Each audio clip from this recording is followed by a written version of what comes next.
সাথে সমান তালে কাজ করে চলেছে।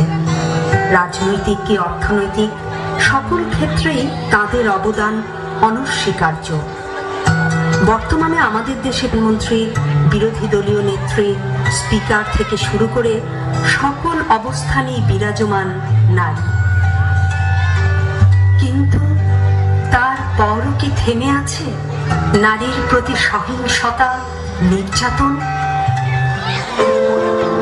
আমি সেই তিলোত্তম। আমার চোখে স্বপ্ন ছিল আমি বড় হয়ে ডাক্তার হব।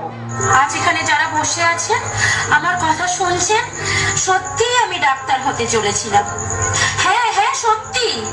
আমি যখন স্বপ্ন পূরণের চূড়ায় পৌঁছে গেছি, ঠিক তখনই ওরা আমাকে দুমড়ে মুচড়ে নিঃশেষ কর, এমনকি আমার প্রাণটা আর রাখলো না।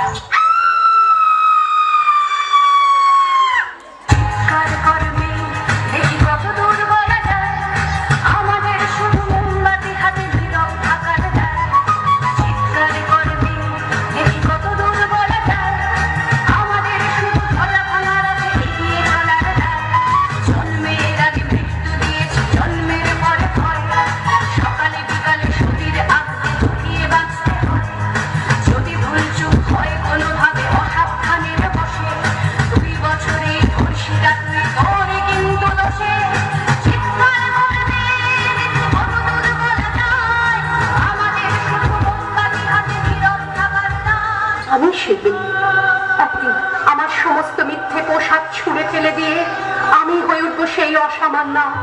খোলা চুল, মেঘের মতো থাকবে আমার খোলা পিঠ, দু চোখে জ্বলবে ভীষণ আগুন, কপাল ঠিকরে বেরোবে ভয়ঙ্কর তেজরশ্মি, বিভৎসতা বানানোর মতো আমি এগোতে থাকবো। আর আমার এগিয়ে যাবার পথের দুপাশে মুন্ডহীন অসংখ্য দেহ ছটফট করতে থাকবে। সভ্যতার দেহ, প্রগতির দেহ, উন্নতির দেহ, সমাজের দেহ।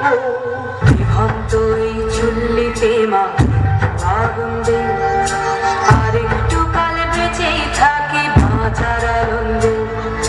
নতুন নতুন পায়রা গুলি খাঁচাতে বন্দি, দু এক মুঠো ভাত পেলে দৌড়াতে বন্দি। তোকে ভাত দি, কি করে যে ভাত দি।